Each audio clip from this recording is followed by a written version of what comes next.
보셔야 아마 이해가 가능하시지 않으실까 싶습니다. 자, 오늘 226페이지 행복에 이르는 게 지난주까지 지난달에 뭐 했는지 기억나요? 얘 하나 그런 거 들었잖아.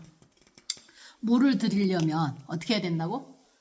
먼저 천에 물을 드리려면 잘 드리려면 어떻게 해야 된댔어? 깨끗이. 그렇지, 깨끗이 빨아야 돼요. 그래야 물이 잘 드는데 그 깨끗이 하는 작업이 우리가 불교에서 말하는 참회야. 참회. 2참, 4참. 뭐 기도도 했고 정진도 그러고 사실 제일 좋은 그 효도하는 방법은 성불이래요. 부처가 되는 게 가장 큰 효도라는데 anyway, 자 오늘은 행복에 이르는 일. 오늘 다 읽고 나면 행복에 이뤄야 되지 않나. 착하게 바르게 잘 살자는 내용입니다. 근데 불교를 다 글자 하나를 딱 하나로 만들면 무슨 글자랬어? 저번 주에 얘기했는데 마음 심자. 마음 심자는 하나인데 오늘 이제 그 내용이 아마 그까지 갈 수 있는지 모르겠지만 그 얘기 나와요. 아유 도대체 불교가 뭡니까? 불교가 뭡니까? 착하게 살고 그 양심적으로 사는 거는 착하게 사는 거. 아니 그럼 뭐 그거 그까이 거 뭐 그게 어려운가? 그 뭐 3살짜리도 아는데 그런데 그것이 실천하기가 어려워서 그래서 어렵다 그렇게 얘기를 하는 거라고 제가 몇 번은 얘기를 했습니다. 3살 배기도 아는 그 불교 이야기를 이제 시작해 보겠습니다. 착하게 사는 법. 이게 착하게 사는 게 참 어려운 거야, 그죠? 근데 사람들이 착하게 사는 걸 원해. 그런가? 네. 착하게 사는 거 원하지? 노력하죠. 노력하지. 그러니까 바라는 거고 우리가 방향은 그쪽에 가는 거예요. 한번 자세하게 한번 한 글자 한 글자 따져보겠습니다. 착하게 사는 법. 업은 화가와 같아서 모든 형상을 잘 그리나니 혹 하늘이나 인간이나 그리는 것 다하지 못함이 없다.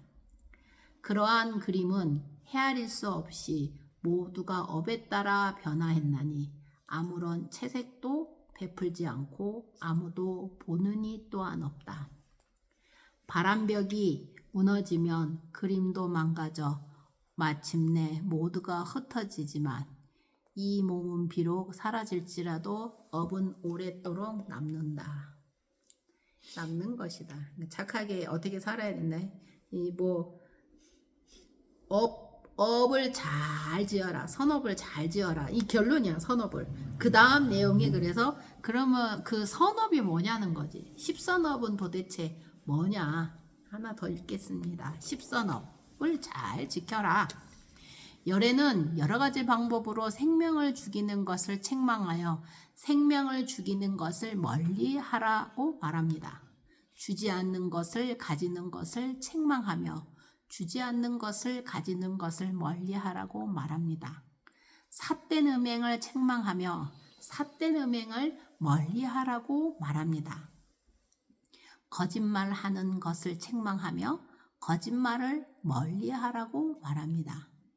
이간하는 말을 책망하며 이간하는 말을 멀리 하라고 합니다. 거짓말을 책망하며 거친 말을 멀리 하라고 합니다.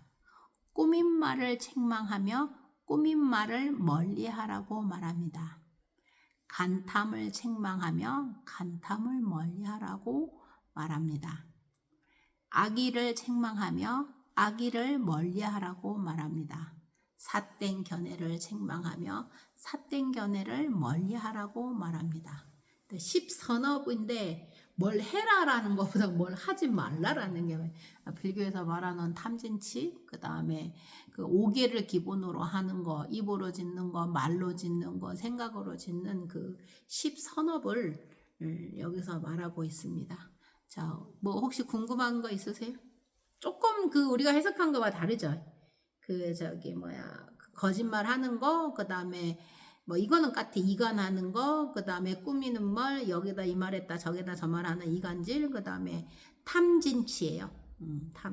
간탐하지 말고 악의를 이게 그 탐욕진 화내는 걸 멀리하고 그 다음에 어리석은 거를 말할 때 삿된 견해라고 표현을 한 것 같아요.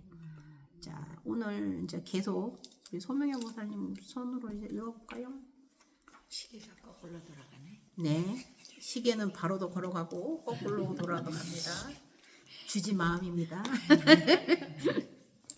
십사나무 공덕 비구들이여 열에는 이전의 삶과 이전의 존재와 이전의 거주처에서 인간으로 태어나 10가지 유익한 법에 대해서 많은 사람들 앞에 서서 가는 사람이었습니다.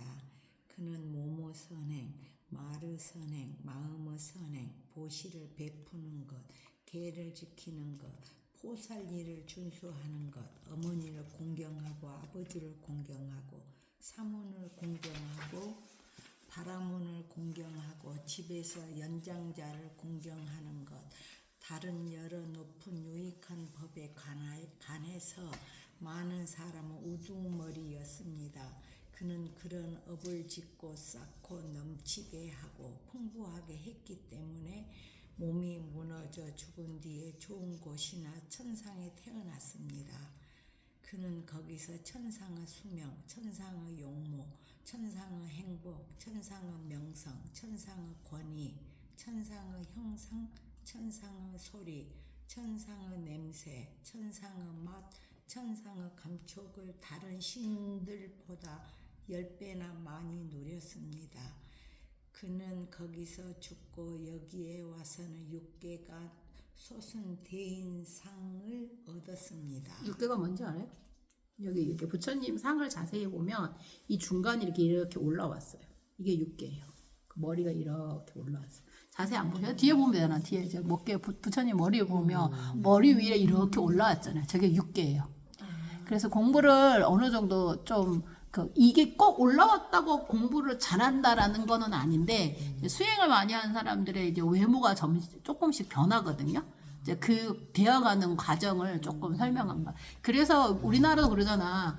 50이 되면 얼굴에 책임을 진다고. 그 50년 동안 살아온 게 얼굴에 보이는 거야. 그러니까 업이 어떻게 이제 표현되는 그런 거 중에 하나인 거야. 자세히 몰랐지? 부처님 머리가 저렇게 올라왔지.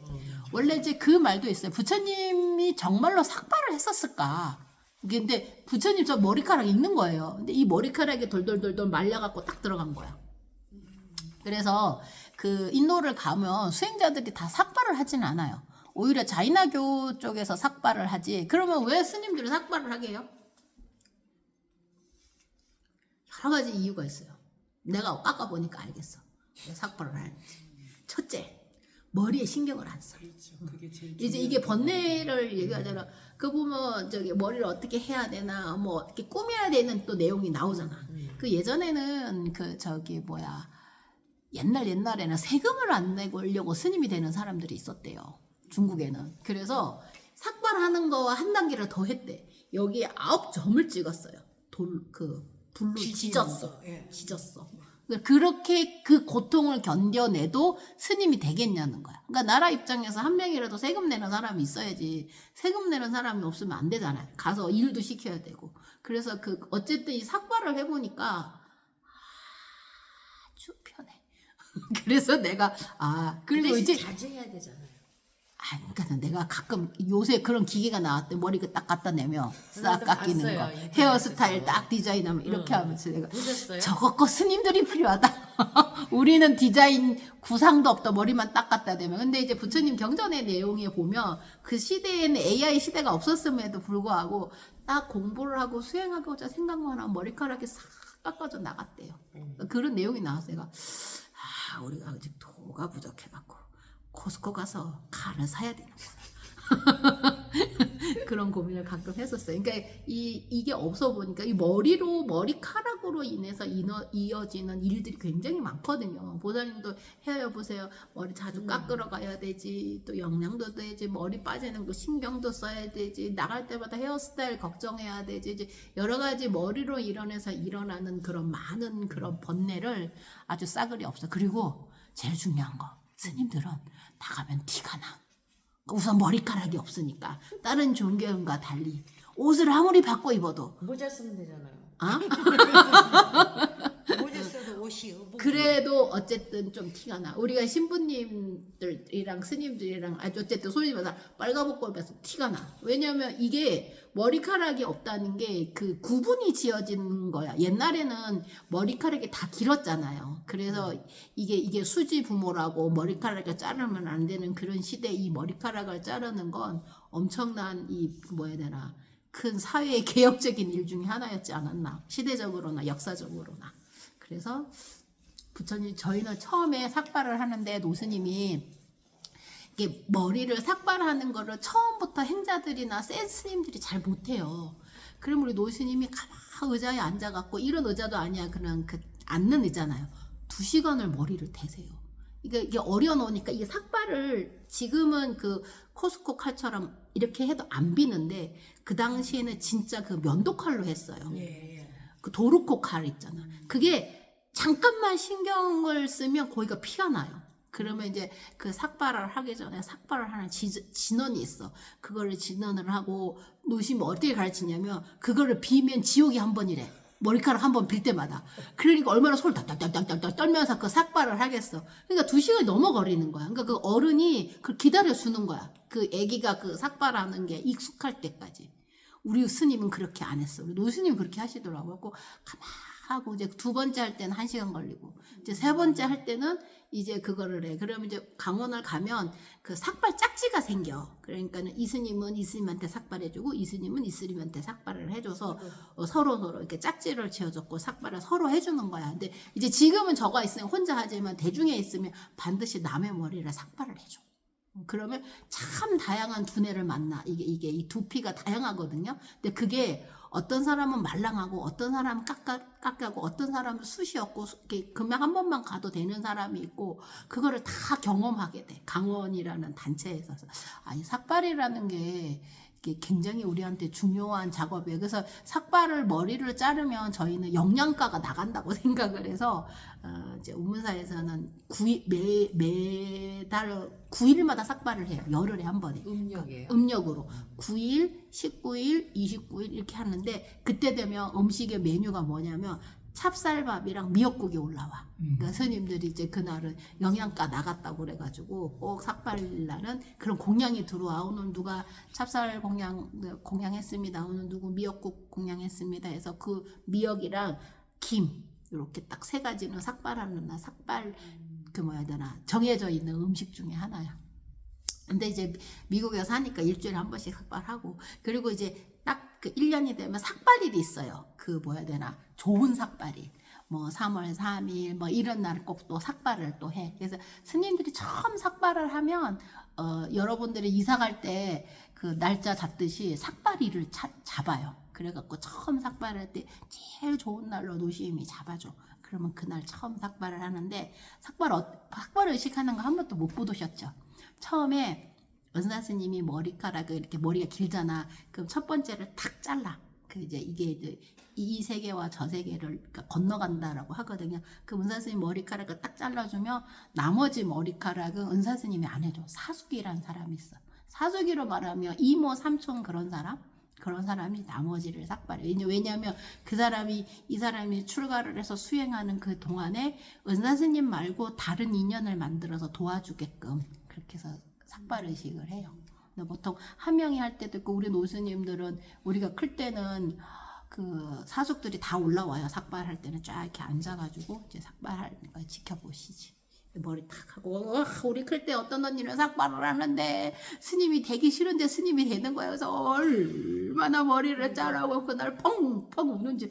그리고 머리를 왜 잘랐나 몰라. 나는 이 머리 딱 자른 날 하루 종일 웃었어. 그러니까 그게 왜 그런지 모르겠어. 머리가 이렇게 올라와서. 왜냐면 저는 삭발할 때 언니 한 명이 더 있었거든요. 그 2년 같이 나보다 2살 많은 언니가 어떻게 학교를 저쪽 해갖고 늦게 졸업을 한 거예요. 고등학교 졸업을. 그래서 저랑 둘이 삭발했는데 그 스님은 그 언니는 이불을 뒤집어 쓰고 3일인가 5일을 울고 앉았는데 나는 너무 기분이 좋아갖고 삭발하는 거는 되게 저한테는 좋은 그거였었던 것 같아요. 그러니까 삭발 그건 인연이 있었나 봐. 근데 그분은 이제 스님 안 하고 가셨지만 어쨌든 이 삭발이라는 의식이 굉장히 저희한테는 큰 의식이에요. 그 요새 한국에서 뭐 동자승 삭발하고 막 그렇게 얘기를 하잖아. 그 초파일쯤 하면 한 달 단기 출가 뭐 이렇게 해가지고 하는데 그 요새는 강원도에 가면 단기 출가라는 프로그램이 있어요. 그러니까 21일 동안 출가를 하는 거야. 근데 남자들은 진짜로 삭발을 하는데 여행자들님들은 이렇게 해갖고 머리 묶은 분들이 많더라고. 그 여자들한테서의 머리는 상당히 중요한 위치인 것 같아. 내가 아는 스님은 행자 때 음사 왔거든? 근데 원래 머리 자르고 오면 안 돼요. 행자님 머리 기른 상태로 절에 와요. 절에 온 다음에 한 달이나 2달이나 석 달 지나서 스님들이 보시기에 얘가 이제 중노릇을 하겠다. 그러면 이제 삭발 날짜를 맞춰서 삭발을 하거든요.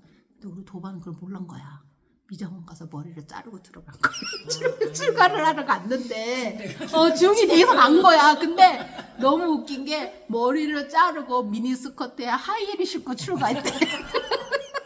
몰라가지고 그러니까 입은 그대로. 그래갖고 오자마자 이제 어른 스님들이 깜짝 놀라고 이제 삭발하고 출가한 행자는 처음 본 거야. 그래갖고 가발을 사와서 가발을 씌웠어. 그래서 자기 한 달 동안 그 머리에 그거 있다가 이제 나중에 머리가 요만큼 자라잖아 한 달에. 그러면 이제 이걸 다시 먹고 그 무슨 지파 먹은 듯이 자랐다고. 그래서 행자를 했다는 게 있어요. 원래 출가는 그 할 때 삭발을 하고 절에 가면 안 돼요. 미니스커트는 뭐 그건 안 되는 건 아닌데 이제 올 때 대부분 이제 운동화하고 깔끔하게 입고 이제 그러고 들어오지. 그런 이야기도 있었어요. 내가 왜 그랬었더니 다 스님들이 텔레비를 보면 머리를 깎았더래. 그래서 자기는 스님이 되려고 간 건데 이왕이면 미장원에 들러서 싹 깎고 가자. 이쁜 옷도 있고. 이쁜 옷도 입고 제일 이쁜 옷 찾아서 입고 나름대로의 의식을 하고 간 거예요. 스님으로 잘 살고 계셔요. 네, 아직까지도 스님 하고 계세요. 나도 스님 할까? 다음 생에는 그렇게 발언을 하면 되더라고. 예전에 어느 스님은 해야 되겠다. 그 큰 절에 가면 선방에 가면 문고리가 있거든요. 그 선방 중앙 문고리를 잡고 오라고 그래요. 왜냐하면 그래야 거기와 인연이 생긴다고. 공부하는 인연이 생긴다. 저희도 이제 저희가 선방에 공양을 가잖아. 한국에 있으면 그럼 선방 가서 꼭 우리 사수 형님이 야 들어와서 여기 와서 앉고 가 그래. 거기다 꼭 부처님 스님들이 참선하는 방은 법당과 달라요. 그 방에 꼭 들어와서 앉고 우리 하버드 가니까 그 발 만지고 오라고 그러대. 그 예일대 가도 거기 동상이 그냥 반들반들 하더고 막 그런 것처럼 우리도 거기 가면 문고리 이렇게 짜고 여기서 공부할 수 있는 인연 짓게 해주세요 하고 그렇게 삭발하다가 왜 또 그까지 빠졌나 그랬다. 육계 때문에. 육계 때문에. 그래 다시 이제 돌아오겠습니다. 네. 우리 저기 보살님 그 다음 바톤 터치하셔서. 가치 있는 말을 하라. 쓸데없는 말 1000마디보다 들어서 편안해지는 말 한마디가 낫다. 쓸데없는 시구 1000마디를 외우는 것보다 들어서 편안해지는 시구 한마디가 낫다. 쓸데없는 시 100개를 말하는 것보다 들어서 편안해지는 진리의 말씀 한마디가 낫다. 이러면 말을 안 하고 가만히 있어야 되잖아. 한마디를 하는데 편안해지는 말을 하라니까. 1000마디 말을 하는 것보다 말을 안 하는 게 낫다. 그렇게 마지막에 될 것 같아. 이 법구경이라는 경전은 아시죠? 초기 경전 중에서 여러분들이 그 부처님 말씀 중에 제일 많이 이렇게 중간중간에 하는 게 이 법구경 내용들이 많아요. 담마파다라고 그래갖고 이 담마파다가 이렇게 나오면 이 내용이 나온 에피소드가 있어요. 이렇게 부처님이 요 말씀만 하신 게 아니고 어떤 사건이 터져. 그러면 그 사건으로 인해서 이 말을 하는데 보통 사람들은 그 사건을 잘 모르고 앞에 요렇게 말만 하고 이제 자기 삶에 반추해보지. 그래 이래 가치 있는 말을 하는 게 필요한 말을 남에게 도움되는 말, 마음 편안해지는 그런 말을 하는 게 제일 좋겠다 하고 넘어갑니다. 보사님 하나 더 읽어주실까요? 선과 악의 과보는 분명하다. 선한 일을 서두르고 악으로부터 마음을 지켜라. 공덕 짓는 일에 게으르면 마음은 악한 것을 즐긴다. 비록 악을 저질렀어도 더 이상 범하지 말아야 한다. 그 탐욕을 여의어야 하리. 악이 쌓이면 고통스럽다. 선한 일을 행했으면 더욱더 거듭해야 한다. 그 의욕을 돋우어야 하리. 공덕이 쌓이면 행복하다. 악의 열매가 있기 전에는 악을 행한 자도 행운을 누린다. 그러나 악의 열매가 익으면 그때 그는 악의 결과를 받는다. 선의 열매가 있기 전에는 선한 자도 고통을 겪는다.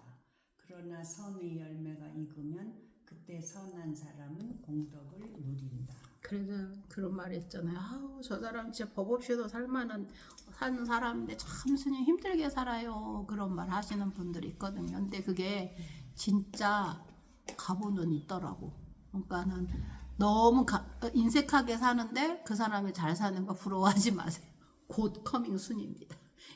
요새는 그 빛의 속도로 가보가 온다고 하더라고. 옛날처럼 그렇게 뭐 3세, 5세, 뭐 8세 그 인생을 거듭나서 오지도 않아.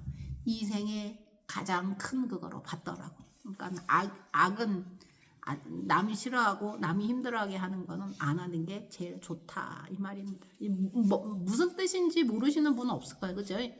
제일 선의 열매가 있기 전에는 선한 자도 고통을 겪는다. 그러니까 선의 열매가 익으면 또 이제 시간이, 그러니까 뜸 들이는데 시간이 걸린다는 거예요. 과보를 받는 것도 내가 물론 내가 금방 지어서 금방 갚는 것도 있지만 시간을 터울을 지어서 받는 과보도 있으니까 그 악을 짓는 걸 두려워하고 선을 짓는 거를 즐겨하라 이런 말입니다. 거사님 팔정도의 이 의미 요거 읽어주시겠습니까? 팔정도의 의미 무엇이 팔정도를 행하는 것인가? 첫째는 바른 견해이니 어떤 것인가? 보시의 공덕을 믿고 예의를 믿으며 사당에서 제사하는 것을 믿고 선하거나 악한 행동에 따라 동일한 과보를 불러온다는 것을 믿으며 부모를 믿고 천하의 도인을 믿으며 도를 구함을 믿고 바른 행위를 믿으며 바른 생활을 믿어서 지금의 세상과 다음 세상에도 스스로 지혜롭게 깨닫고 자신이 성취한 일을 곧바로 모두에게 알려 설하는 것이 바른 견해입니다. 둘째는 바른 사유이니 어떤 것인가? 욕심과 아집을 버리겠다고 생각하는 것, 성내거나 분노하지 않는 것, 서로 친해하지 않는 것이 바른 사유입니다. 셋째는 바른 말이니 어떤 것인가? 이간시키는 말, 남에게 꾸며서 전하는 말, 악담하는 말, 거짓말을 하지 않는 것이 바른 말입니다. 넷째는 바른 행위이니 어떤 것인가? 살생, 도둑질, 음행을 하지 않는 것이 바른 행위입니다. 다섯째는 바른 생계수단이니 어떤 것인가? 법을 듣고 도를 지닌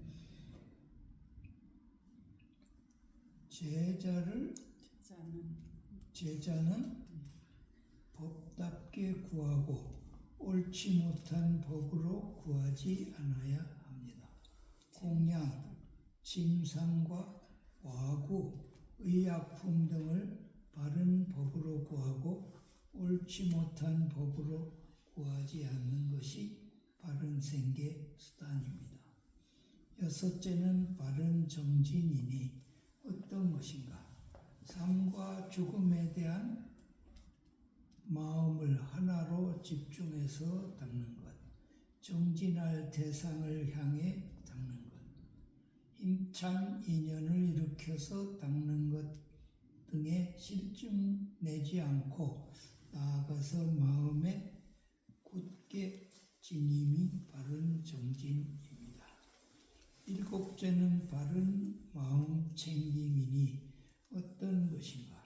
삶과 죽음에 대한 마음을 하나로 집중하는 생각, 정진할 대상을 향하는 생각, 거짓이나 함께하지 않으려는 마음이 없이 추구하는 것이 바른 마음 챙김입니다.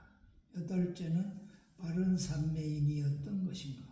삶과 죽음이 하나로 집중되어 생각이 고요해지고 상이 고요해지며 고요함을 지켜나가면 고요함을 이룹니다. 무엇을 한다는 생각도 없고 어떤 결정도 생기지 않으며 무기에 떨어지지도 않으니 이를 바른 산매라고 합니다. 돌을 닦는 제자들이 이 팔정도를 받들어서 말한 대로 행한다면 깨달음을 얻을 것입니다. 불교에서 말하는 팔정도에 대한 내용을 조금 디테일하게 내용을 이제 해놨는데, 팔정도 바르게 사는 거. 스님 우리 책 있어요? 어? 팔정도 책? 팔정도 책이 뭐야? 팔정도 응. 경이 있냐고요? 아, 팔정도 경이라는 게 있나 봐요. 여기 뒤에 팔정도 경이라는 게 있네요. 우리 이게 이제 책이 이 없어요? 경에 우리는 여기 없고, 이게 아마 한 권으로 되어 있는 게 아니고 아함경이라는 경전 안에 이렇게 나눠져 있어요. 그러니까 초기 경전 중에 이렇게 나눠져 있어요. 경전 이름이 아까 보면 무념처경, 사념처경 이런 것처럼 이게 이렇게 챕터가 그렇게 경이 되는 거야. 그러니까 이것처럼 한 권 이렇게 뭐 불교 성전 사람이 따로 있는 게 아니고 거기 안에 파트로. 그 다음에 오늘 이제 팔정도만 사실 불교에서 생활을 하면 바르게 잘 사는 거야. 하나하나 어떻게 생각해야 되고 어떻게 말을 해야 되고 어떻게 행동을 해야 되고 어떤 기도를 해야 되고 어떤 정진을 해야 되는지를 아주 그냥 자세하게. 근데 이제 요거를 기본으로 해서 비유되는 내용, 현실적인 내용이 나와요. 여기에 대한 정의는 아마 여러 번 반복이 될 거예요. 근데 바르게 산다는 것이 그냥 뭐 정념, 정어, 정정진 뭐 이렇게 말을 하는 것보다 이렇게 하나씩 뜻을 알면 조금 더 어떻게 하면 잘 사는 건가, 어떻게 하면 옳게 사는 건가, 어떻게 하면 바르게 사는 건가에 대한 하나하나 정의니까 오늘 지나고서라도 한 번씩 이거를 이제 읽어보면 아, 이거 이렇게 불교에서 말하는 것이 이런 거를 이렇게 말을 하는 게 바른 말이구나. 아, 이렇게 생각하는 것이 이렇게 사유하는 것이 바른 거구나. 바르다라는 말을 계속 이제 반복을 하게 되는데 요 챕터에서는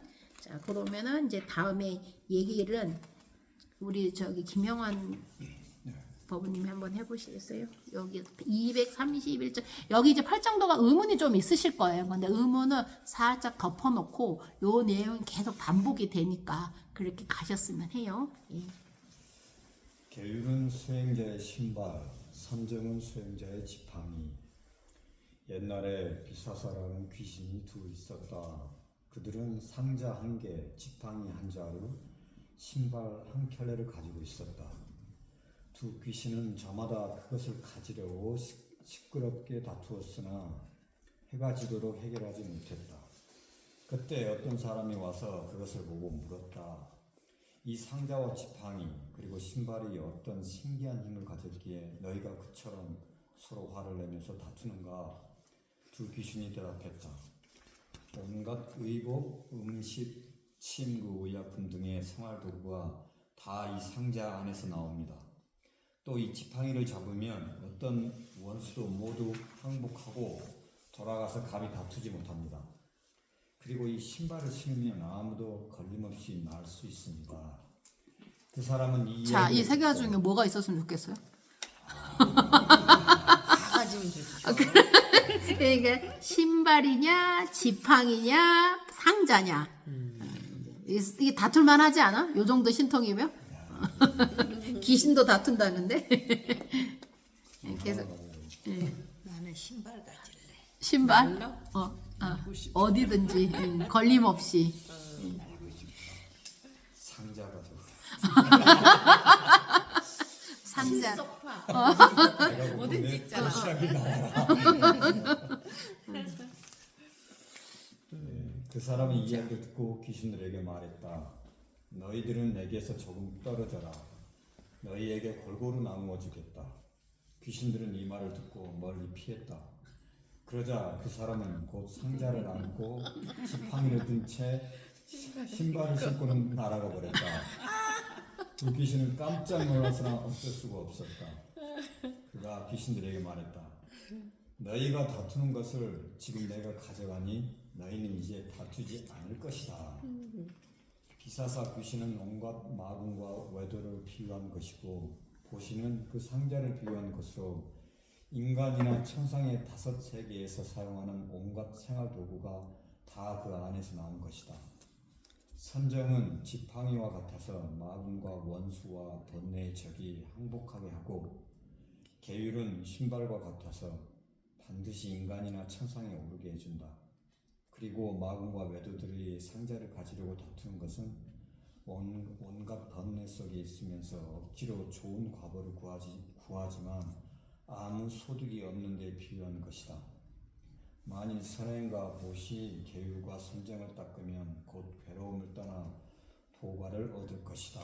이렇게 설명을 어려운 거 탁탁 이해해, 그지? 그래서 이게 백유경이라고 100가지 비유한 경전이에요. 근데 실제로 이 경전을 읽으면 100가지가 아니고 96가지인가 돼. 근데 커밍 순 100이라고 그래서 백유경이에요. 그러니까는 어떤 말을 설명을 할 때 아유 이건 핸드폰이야 이렇게 설명하는 거다. 이 핸드폰은 있잖아 마치 뭐 다 해들어주는 그런 요술상자와 같아. 막 열면은 시간도 알려줘, 날짜도 알려줘, 모르는 거 물어보면 다 알려줘. 이게 지금 같으면 아까 그 상자 아니야? 원하는 걸 다 알려주는. 그러니까 그런 것처럼 비유를 통해서 설명을 해주니까 훨씬 이제 이해가 그냥 팍팍 알아듣잖아요. 그게 백유경이 한번 기회가 이거 여기 만화로 된 백유경 있잖아. 가끔 그 나오잖아. 봤어요. 재밌죠? 재밌어요. 하루에 다 읽어버렸어요. 제가 학부 때 이경전 가지고 논문 썼었어요. 그 불교학과는 경전 갖고 쓰는 경우가 많거든요. 근데 내가 왜 썼냐면 제가 그때 이제 불교 경주에 가면 불국사라고 있는데 불국사 어린이 법회를 봤거든요. 한 3년. 근데 애들한테 불교를 설명해 주려니까 아까 같은 팔정도로 설명해 주려면 얼마나 어려워. 그래서 이 백유경이라는 경전을 읽고 항상 설명을 해줬어요. 얘들아 있잖아 부처님께서 하면서 그런 얘기를 해줬더니 그 경전이 저한테 굉장히 많이 다가온 거야. 그래서 이 경전의 전체를 어떻게 비유를 했는가. 이거 보면 이런 거야. 예를 들어 그 배경에 내가 처음에 있었다 아마 제일 첫 번째 스토리일 거야. 이 장치가 있어 한 달 후에. 근데 그 소를 맨날 젖을 짜면 우유가 생기는 거야. 그지? 그 기억나시죠? 이렇게 자면 요만큼 먹을 수 있고 두 번 짜면 또 그 다음 먹을 수 있고. 이 사람이 다 생각해봤어. 그러면 이거를 한 달을 모아서 한 달 뒤에 잔치가 있는데 한 달 뒤에 짜면 한 달치가 나오지 않을까? 그 안에서. 나와야 안 나와요? 젖이 말라서. 젖이 말라버려서. 그래서 사람이 이거를 하면 요만큼 되고 만족을 못하는 그거를 비유를 한 거야. 청도 옥문사 있잖아요. 저기 올라가면 사리암이라고 있거든요. 근데 그 사리암에도 그런 전설이 있어요. 거기 가면 그 나반존자에 있는 그 굴이 하나 있는데 거기에 한 명이 수행하면 한 명이 먹을 양이 나오고 2명이 수행하면 그 2명이 먹을 게 그 동굴 안에서 나온대요. 먹는 게 쌀이 됐든 뭐가 됐든. 그래갖고 어느 스님이 어느 해인가 그럼 저 안에 도대체 뭐가 들었길래 그거가 매일 먹을 만큼만 나올까 파봤어. 그 다음부터는 안 나온대. 이게 사람의 욕심이라는 게 참 하나를 받으면 2개를 갖고 싶고 2개를 받으면 10개를 갖고 싶고 100개를 갖고 있는 그 사람의 심리를 꼭 보지 말라는 거 보고 하지 말라는 거 하고 하잖아. 왜 그런가 몰라. 그런 걸 만드는 게 난 사실 좀 별로 안 좋은 것 같은데 어쨌든 그런 설화가 있는 곳이 꽤 있어요. 한국에는. 나 이 집을 이전에 하나 물어볼게. 어저께 누구가 왜 큰 스님들은 돌아가셔서 그 화장을 하고 나서 사리를 찾는 게 그게 뭐냐 나 말 못하겠어. 사실은 그 어느 큰 스님들 유언하시면 우리가 예를 들어 쉽게 표현하면 그런 거야. 조개가 진주를 만들잖아. 진주를 만들 때 이게 고통이 생긴대요. 고통으로 만든 게 진주인 거야. 그 조개한테서 사람도 수행을 하다 보면 그 많은 그 힘든 그걸로 만들어진 게 살이래요. 그럼 진짜로 그게 나온 거야? 나와요. 근데 이제 그거가 그 사리의 개념이 어떤 사람은 담석이라고 얘기하는 것도 있고 어떤 사람은 뭐 그게 진짜 수행해서 그게 모든 사리가 영롱한 빛을 내는 건 아니야. 다 불을 태우고 나고도 거기에 남는 어떻게 보면 누구 말하는 찌꺼기라고 그러기도 하고 그러는데 수행화를 한 사람은 이게 성분이 다르대요. 그래서 큰 스님을 우리가 그 사람의 도가 얼마인지 알 수가 없잖아. 그러니까 죽고 나서 이 스님 사리가 몇 개가 나왔고 그래서 그거를 부도탑으로 만들어 놓는 거야. 근데 사리가 많이 나왔다고 공부를 많이 했고 사리가 안 나왔다고 공부가 안 했고 그런 거는 아니야. 그래서 어른 스님들은 상자들이 뒤에 후사들이 거기에 대한 분별을 한다고 절대로 나를 화장을 하고 사리를 축출 못하게 하시는 유언을 하신 스님들도 있어. 그래서 어떤 스님들은 그러잖아. 상자들이 큰 스님 만들려고 죽었는데 죽기 전에 장자부라 시켰잖아. 이렇게 앉아서 죽으라고 막. 그런 나쁜 설도 있지만 그런 것보다 더 중요한 건 우리가 이제 사람의 인간이라는 게 그렇잖아. 눈에 보여야 되고 만져야 되고 느껴야지 그게 있다고 생각을 하는 거잖아. 그런 말도 있어. 부처님 진신사리가 85,000 가마니가 나왔대요. 부처님 돌아가시고 나서. 근데 이 사리를 갖고 전쟁이 터졌어.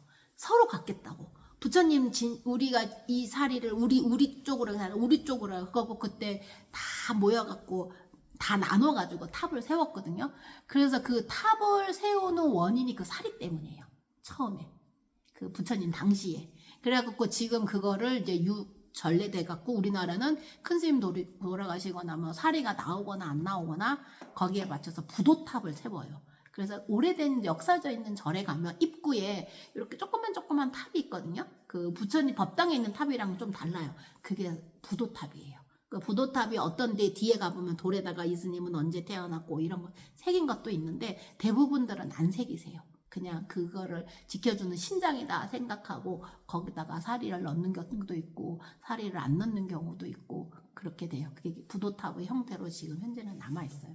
그래서 진짜 스님들이 죽고 나서 사리가 나오냐 안 나오냐 그거는 모르겠어요. 그 후세 사람들에 의해서 뭐 지금 뭐 LA 어디에도 부처님 진신사리가 있다 그러는데 그거를 떠내갖고 우리가 DNA 검사할 것도 아니고 그냥 그 우리가 신앙의 대상으로 사리를 담는 것 뿐이야. 그래서 한동에 하나는 막 그래서 그 어떤 스님이 한국에서 어디서 얻어갖고 미국으로 들고 오는데 사리가 공중에서 없어졌대. 그러니까 이 사리라는 성분이 어떤 성분인지 뭐 화학적으로 그거를 분해를 해서 여기에 어떤 무슨 효소가 무슨 요소로 되어 있는지는 알 수는 없지만 그러는 경우도 있대요. 근데 그걸 너무 그 신비화 시키지는 마세요. 아니 그걸 어저께 물어봐갖고 내가 그렇게 비스하게 설명을 해줬어. 그러면 되셨어. 혹시 알아? 우리 소명여 보살님 죽고 나서 사리가 나올지. 인생을 삶에 대한 고뇌 그것이 어떻게 보면은 수행에 대한 결과로 사리라고 나온다고 하는데 모르겠어요. 저도 그 부처님 어디지? 저희가 인도 가서 그 박물관에 가서 부처님 진신사리를 친견하고 왔거든요. 인도 델리에 그 박물관에 뮤지엄에 그게 있더라고요. 그래서 그쪽에 해놓고 우리 가서 거기 돌고 거기 갔더니 이제 스리랑카 스님이 한 분 계셔서 당신이 거기서 정진하고 계시더라고요. 그렇게 어떻게 보면 그 사리로 인해서 우리가 그 신앙의 대상으로 온 거예요. 이제 부처님 당시에는 이런 간다라 미술이 펴지고 나서 이런 상호나 이런 모양이 나왔지 부처님 당시에는 이런 게 없었어요. 불상도 없었고 뭐 그런 게 없는데 부처님이 돌아가시고 나서 그러면 이거 어떻게 해야 되냐 우리가 부처님이 없으면 어디를 가르침을 받고 어떻게 해야 되냐는 어떤 뭔가의 대상이 필요해서 사리를 그렇게 형성화시켰다고 생각하시면 돼요. 근데 우리나라도 뭐 가끔 사리를 뭐 어느 스님 죽고 나면은 뭐 털어갖고 얼마가 나왔다 뭐 이렇게 얘기는 하더라고. 가면 큰 곳에 모셔져 있는 것도 있어요. 자, 오늘 재밌는 신발 얘기를 끈대로 하고 제가 계속 5개를 지키는 것이 가장 큰 보시이다라고 우리 계신 보살님이 하시겠습니다. 네, 5개는 위대한 보시이며 최초의 것으로 인정되었고 오랜 세월 동안 유지되어 왔고 성자들의 계보라고 알려졌고 오래된 것이며 거부하면 안 되는 것이고 과거에도 거부되지 않았으며 현재에도 거부되지 않았고 미래에도 거부되지 않을 것이며 지혜로운 사문들과 바라문들에 의해서 비난받지 않을 것입니다. 그러니까 불교를 믿는다라고 하는 게 와서 절을 하고 그런 거보다 제일 중요한 건 기본이다. 5개.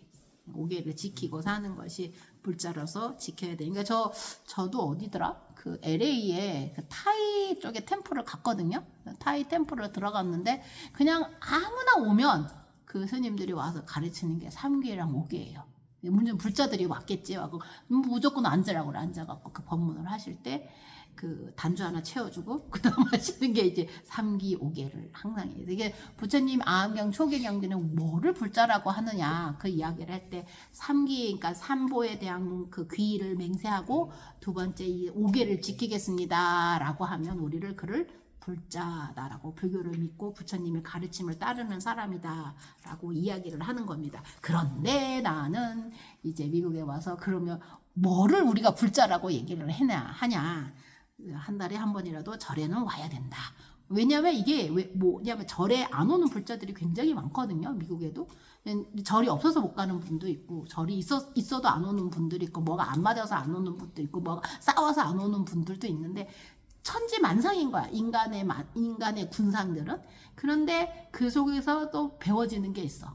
절에 오면 사람들이 사는 것도 지켜보고 내가 어떻게 살아야 되는가 반주도 하고 어쨌든 부처님 앞에서는 어쨌든 좀 작아지는 그런 느낌이 있잖아.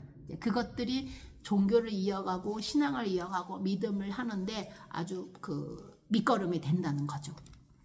그래서 와야 된다. 요즘 보살님들이 한국도 그런 부처님 수덕사 그 주지스님이 여기로 왔었어요.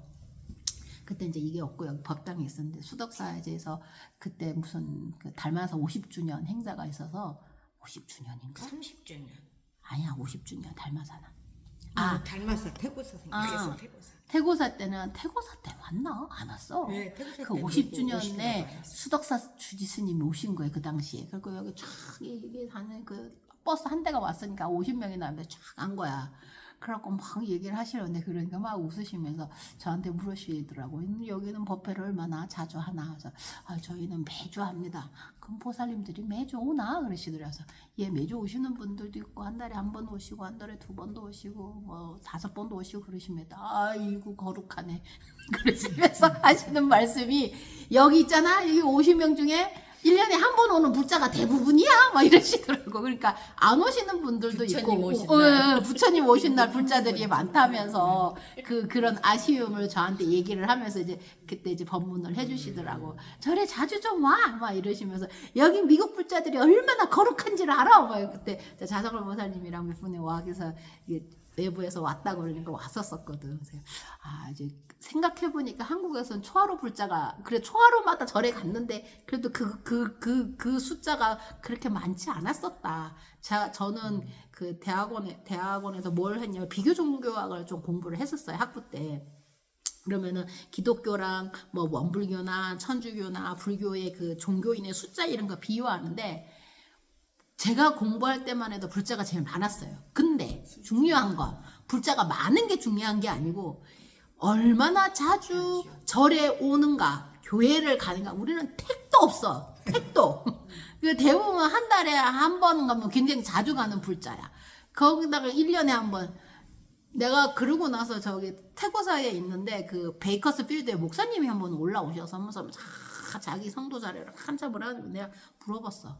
아니 근데 거기 우리로 말하면 신도 뭐 그 기독교인들은 도대체 일주일에 몇 번을 와요? 제일 많이 오는 사람이 15번인가 16번. 일주일에요? 일주일에. 왜 그러냐 했더니 매일 새벽 예배 오고 오케이. 매일 뭘 하고 구역 예배하고 그 구역별로 하는 게 있다네. 그다음에 가정에다 가서 하는 게 있다네. 뭐 그러니까는 하루에 3번이 오는 사람이 있고 하루에 2번 오는 사람이 있고 한 번 오는 사람이 있고 일주일에 한 번 오는 사람은 거진 없대. 내가 조용히 가만히 있었어.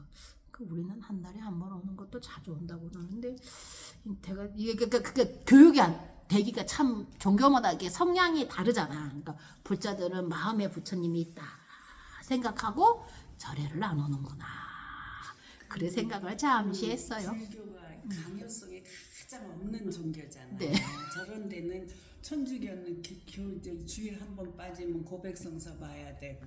고백 성사도 해요? 그럼요. 주일 빠지면은 그게 그런 이제 고백성상 이런 걸로 되어 있고 기독교도 그 길기가 아주 굉장해요. 양쪽 그 주위에서의 그 푸시가 엄청나잖아요. 음. 근데 이제 기독교는 가장 좀 자유롭지 좀. 불교가. 그러니까 그러니까 불교 쪽으로 지금 요즘 사람들이 이제 불교 쪽으로 많이 가요. 젊은 사람들이 오히려 온대요. 왜 그러냐면 요즘 사람들은 누가 어떻게 하려 애들한테서도 그걸 느끼잖아요. 부모가 잔소리하고 자기 이런 거 진짜 싫어하거든요.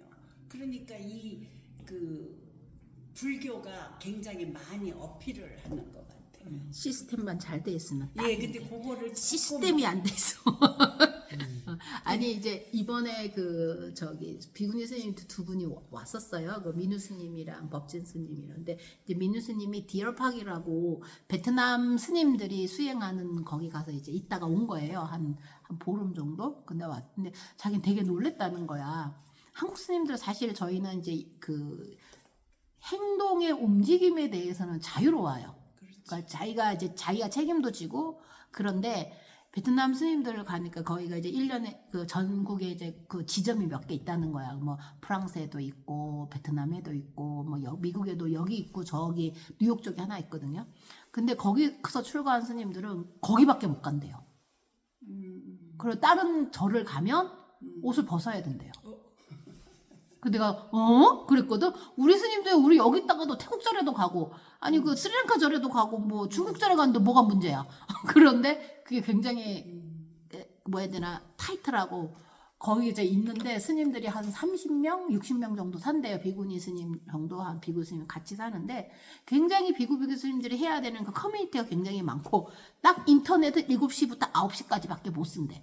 그 왜 그래 했더니 요새 이상한 영상이 너무 많아서 스님들이 그런 것부터 벗어나야 돼서 그렇게 만드네.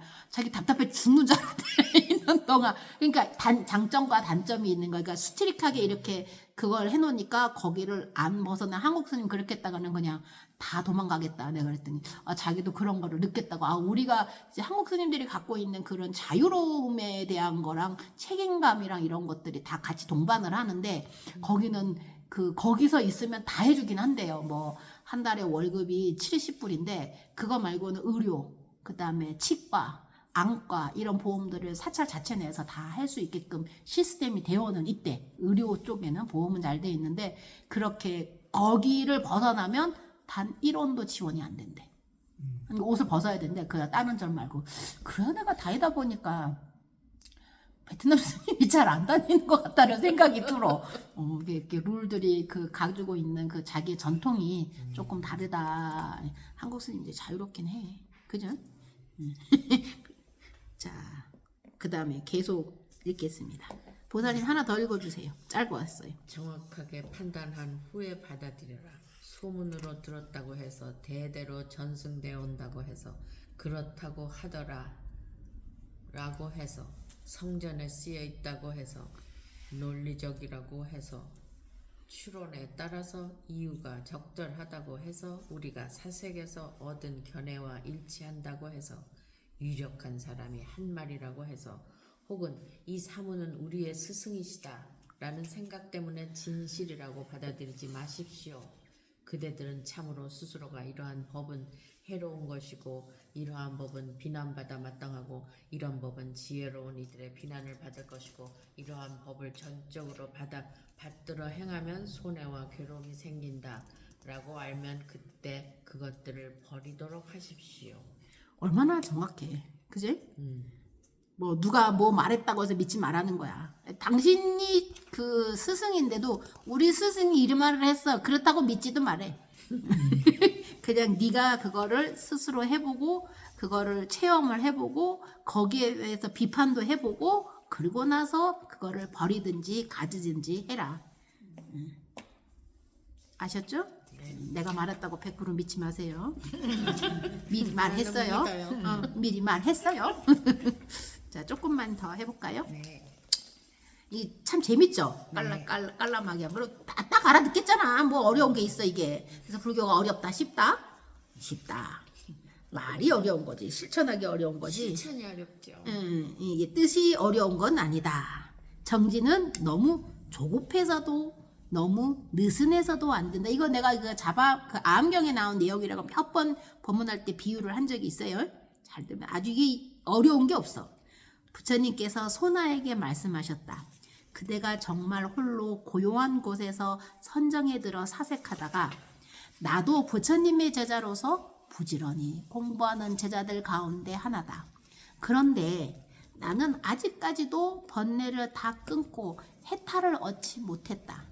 나는 유명한 가문의 아들이고 게다가 많은 재산을 가지고 있으니 차라리 속세로 돌아가 5가지 욕망의 즐거움을 누리면서 널리 보시하고 복이나 짓자라고 생각했느냐?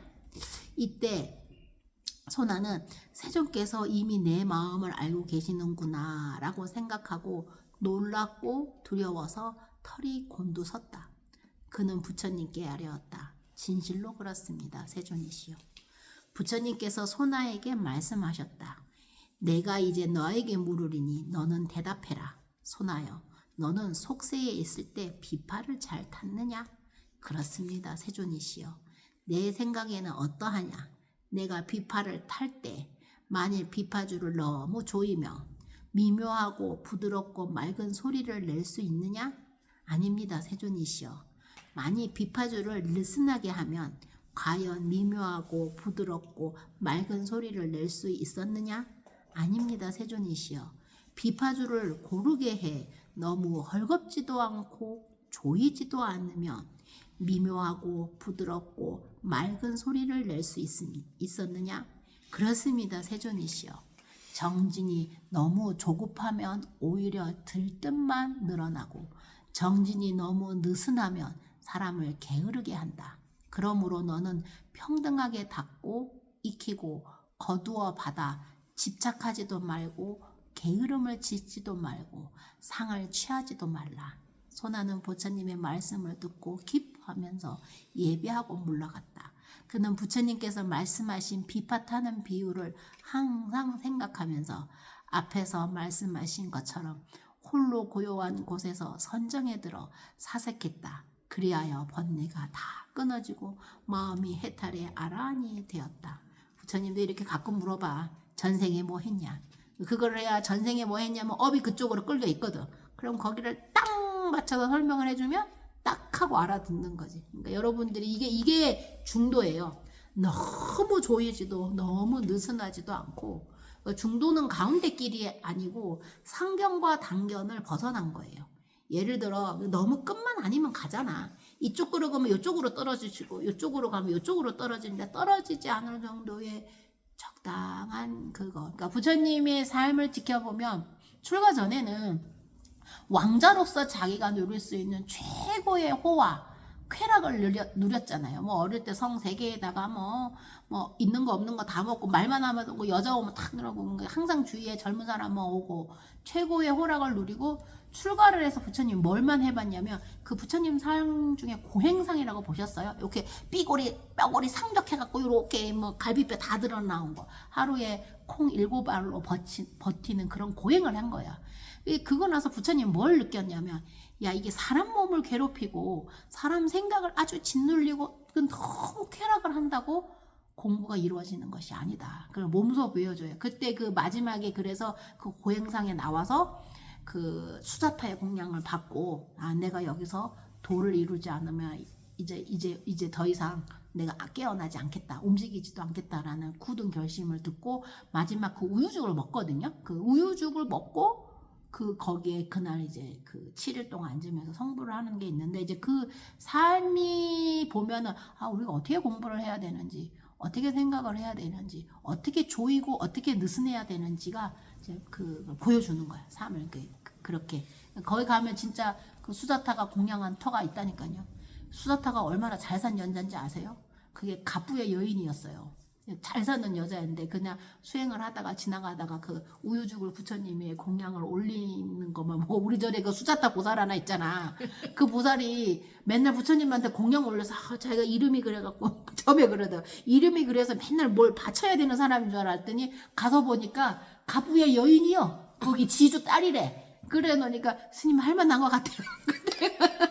거기 저기 막 인도할 때는 수사타로 불러줬대. 우리가 여기 와서 수선지로 다시 바꿨지만 그 동네에서는 이름 있는 그거였던 거예요. 부처님 인연에 딱 맞아서 부처님께 마지막으로 성불하기 직전에 그걸 드시고 성불하시거든요. 그 여인이 될 수 있는 그걸 해요. 그러니까 부처님이 지독하게 고행을 해서 안 된다는 거 아니었어요. 그때 수행하는 것 중에 이것도 있어. 뭐 물 안에 들어가서 며칠을 버티기. 그 다음에 가시덩굴에 들어가서 수행을 하는 거야. 참선하는 거야. 그러면 몸을 조금만 움직이면 얼마나 따갑겠어.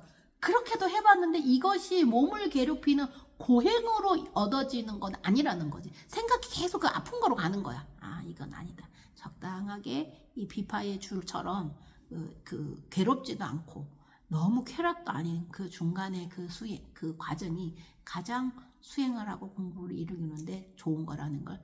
예, 뭐 말이 설명이 어딨어. 그냥 당신이 하는겨. 그러면 아, 이렇게 해야 되는 거구나 라고 아는 거죠. 한 가지만 더 할까요? 네. 하나만 더. 이거 마저 읽을게요. 보살이 실천해야 될 10가지 바라밋. 선제동자는 정음 해하신에게 말했다. 큰 성인이시여, 어떻게 수행해서 이 해탈을 얻습니까? 선남자여, 보살이 10가지의 큰 법장을 닦아 행하여 이 해탈을 얻습니다. 무엇이 10가지인가 하면, 첫째는 보시하는 광대한 법장을 닦아서 중생의 마음을 따라 모두 만족하게 하는 것입니다. 둘째는 계행의 광대한 법장을 닦아서 모든 부처님의 공덕 바다에 널리 들어가는 것입니다.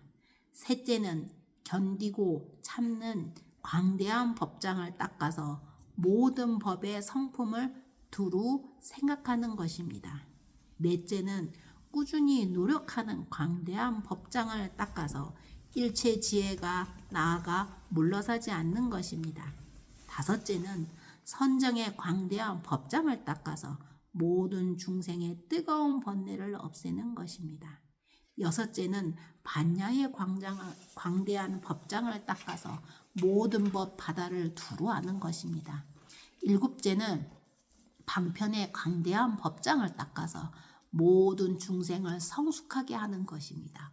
여덟째는 서원의 광대한 법장을 닦아서 모든 세계와 모든 중생 바다에 두루하여 오는 세월이 끝나도록 보살의 행을 수행하는 것입니다.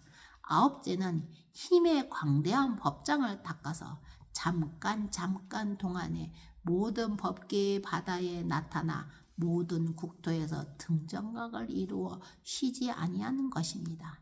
열째는 지혜의 광대한 법장을 닦아서 열의의 지혜를 얻고 삼계의 일체 모든 법을 두루 알아 장애가 없는 것입니다. 선남자여, 만일 모든 보살이 이러한 10가지 큰 법장에 편안히 머무르면 곧 이러한 해탈을 얻어 청정하고 증장하고 쌓이고 견고하여 편안히 머물러서 원만하게 될 것입니다. 이게 이제 화엄경에 나온 내용이라 조금 이해하기 어렵지만 그래도 부처님 보살이 실천하는 10바라미를 선지종자를 통해서 이제 설명을 하고 있으니까 이렇게 화엄경을 한번 접해보시는 것도 굉장히 좋은 경험일 거예요. 이 화엄경이요, 한국 불교에서 중요한 그 법계 2계 사사무예 이렇게 펼쳐지는 거에 이제 한국 불교의 기초가 갖고 있는 교리 중에 하나가 이 화엄사상이에요. 이 책 있어요? 예? 화엄경 있어요. 근데 화엄경은 깨달음의 세상을 설명한 거라 화엄이 꽃을 장엄인데 이게 그 자체가 깨달음이에요. 부처님이 깨닫고 나서 21일간 고민하잖아. 나 어떻게 해야 돼? 나 그냥 죽어? 열반에 들어? 말어. 그때 고민을 할 때 그때 깨친 그걸 표현한 게 화엄경이에요. 그래서 오묘하고 이 현실 생활에서 이해하기는 좀 어떻게 보면 내가 깨닫지 않으면 이해할 수 없는 경전. 이해를 한다고 하지만 그 뜻을 모르는 건 아닌데 그 뜻을 이거를 어떻게 이 현실에서 생각할 수 있을까라는 거 조금 그건 좀 고차원적인 차원이 그러니까 있어요. 화엄경 약천계가 그걸 내가 짧게 그걸 만들어 놓은 거예요? 그거는 아주 세 발의 피요. 세 발의 피요. 이게 우리가 보통 화엄경이 80화엄이 있고 60화엄이 있어. 굉장히 경전이 길어. 그러니까 80권이라는 거야. 저희 우문사에서 강원에서 스님들이 배우는 게 80파옹이야. 책이 여기에 있고 척에 계속 과목을 친다고 그래. 내용이 그냥 이어져 갖고 1과 1-1과 1-1-1을 모르는 거야. 그래갖고 어느다가 보면 우리가 이야기하다 보면 처음 했던 거라서 1과 1-1과 1-1과 1-1을 이거를 이 내용이 여기로 이어진 거다. 이 내용이 여기서 이게 과목 친다고 그래요. 그걸 치면서 해야 돼. 내용이 어디서부터 이어졌는지 하다 보면 까먹어. 그래서 처음에 시작할 때 이거는 이거요, 이거는 이거요, 이거는 이거요 하고 과목을 먼저 치고 시작을 해요. 근데 화엄경이 이 세상에 화엄경 이치만 이해를 하면 우리 법성계 하잖아요. 영단에. 그것도 화엄경 사상에 의해서 나온 경전이에요. 그러니까 한국 불교가 베이직이 그 화엄 사상이에요. 그 다음에 천태, 그 다음에 금강경은 이제 선 사상. 그렇게 해서 불교를 조금 간을 맛볼 수 있습니다. 경전을 다 배울